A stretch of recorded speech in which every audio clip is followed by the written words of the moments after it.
पंडित जी, एक व्यक्ति है, उसकी कुंडली बनानी है और उस कुंडली में मतलब बनाने के लिए ना तो उसके पास तारीख है ना समय उसको ज्ञात है, तो उसकी कुंडली कैसे बनेगी?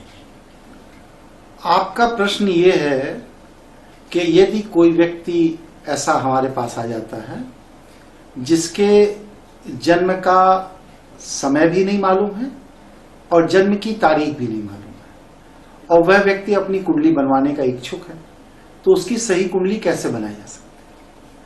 देखिए, इसमें बहुत साधारण सी बात है कि हमारी जो पूर्व में माएँ होती थी उनको बहुत सी चीजें मुंह जवानी रटी होती थी, याद रहती थी। जैसे कि उदाहरण के लिए कि भैया हम कार्तिक का मेला देखने गए थे और दूज थी जिस दिन तुम्हारा जन्म हुआ। वर्ष कौन सा था माता जी? अरे बेटा, उस साल इलाहाबाद में कुंभ लगा था। इतनी घटना उन्होंने दे दी। अच्छा, और जन्म का समय क्या था? अब समय हमें तो याद नहीं, नहा के लौटे थे, उसके 1 घंटे, उसके थोड़ी देर बाद पेट दर्द शुरू हो गया और फिर तुम्हारा जन्म हो गया।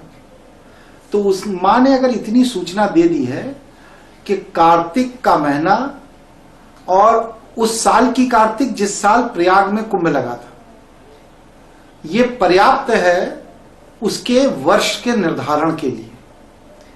वर्ष का निर्धारण हो गया, माह का निर्धारण हो गया, तिथि का निर्धारण क्या है कि शुक्ल पक्ष की दूज थी, तो शुक्ल पक्ष की दूज का निर्धारण हो गया।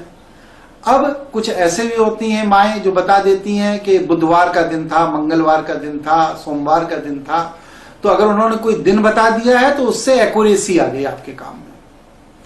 अब पंचांग में जिस वर्ष इलाहाबाद में कुंभ का मेला लगा था, उस वर्ष कार्तिक मास के शुक्ल पक्ष की द्वितीया का दिन आपको निकालना है। ये बहुत आसान प्रक्रिया है, हर ज्योतिषी निकाल सकता है। अब उन्होंने कहा कि जन्म का समय क्या है? नहा कर आए थे और उसके थोड़ी देर बाद पेट में दर्द होने लगा। तो नहाने माता जी आप कितने बजे जाती थी? उन्होंने कहा मुझे मालूम नहीं, याद नहीं है। तो सूरज निकल जाता था या सूरज नहीं निकलता था? तो मां कहेगी कि हाँ, सूरज निकल आता था थोड़ा सा। तो अब आप सूर्य के उदय उस तिथि को कितने बजे हुआ ये आप देख लीजिए। और कितनी दूर जाती थी माता जी आप नहाने? उन्होंने कहा 1 किलोमीटर जाते थे। तो 1 किलोमीटर जाने में लगभग 20 मिनट का समय लगा। तो उसमें उदय तिथि से 20 मिनट जोड़ दीजिए, 20 मिनट नहाना और 20 मिनट लौट के आना, मतलब 1 घंटे हो गए। उसके 1 घंटे बाद, तो अगर मान लीजिए 6:15 बजे सूर्योदय हुआ है तो 7:15 और 8:15, अब 8:15 से 1 घंटे के अंदर की आप कुंडलियां बना लीजिए। उसमें मां ये भी बता देती हैं कि सुबह क्या खाया था, तो उनके खाने से लग्न का निर्धारण हो जाता है।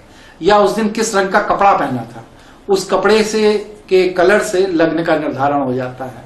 या कुछ माँ ये भी बता देती हैं कि हमारी पेट में दर्द होते समय मैंने फला फला लेडी को बुला लिया था, तो वो जो लेडी को बुलाया था उनकी क्या आयु थी और कितनी दूर से किस दिशा से आई थी, डिलीवरी रूम के उत्तर दिशा से आई थी, दक्षिण दिशा से आई थी, पूर्व दिशा से आई थी, इसकी जानकारी से भी लग्न का निर्धारण हो जाता है। अब आपने एक लमसम एक लग्न का निर्धारण कर लिया। इसके बाद उस बच्चे से उसके पिता की तुलना करिए कि पिता से बच्चा लंबा है कि नाटा है, मोटा है कि पतला है, और कलर कॉम्बिनेशन पिता और पुत्र के बीच में कैसा है या माँ और पुत्री के बीच में कैसा है। तो इन सारी चीजों का जब आप निर्धारण करेंगे तो उससे आपको एक्यूरेट लग्न पता चल जाएगी। अब उस लग्न में फिर एक्यूरेट नौमांश निकालने के लिए उस व्यक्ति के जीवन की घटनाओं के क्रम को बना लीजिए कि आपका इस वर्ष में विवाह हुआ होगा, इस वर्ष में संतान हुई होगी, इस वर्ष में आपने शिक्षा प्राप्त की होगी, इस क्लास तक पढ़े होंगे। तो ये सारी चीजें जब पता चल जाएंगी तो उससे एक्यूरेट नौमांश का पता चल जाएगा।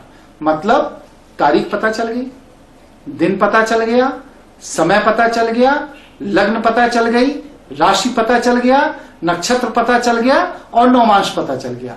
और जब इतनी चीजें आपको मिल गई तो आप कुंडली बना सकते हैं। तो इस तरह से यदि किसी व्यक्ति के पास जन्म का सही समय और सही तारीख नहीं है और वह व्यक्ति आधी अधूरी कुछ भी सूचना अपने पास रखता है, तो थोड़ा धैर्य के साथ गणना करने पर ऐसे व्यक्ति के भी जन्म का सही समय निकालकर उसकी कुंडली बनाई जा सकती है, ऐसा संभव।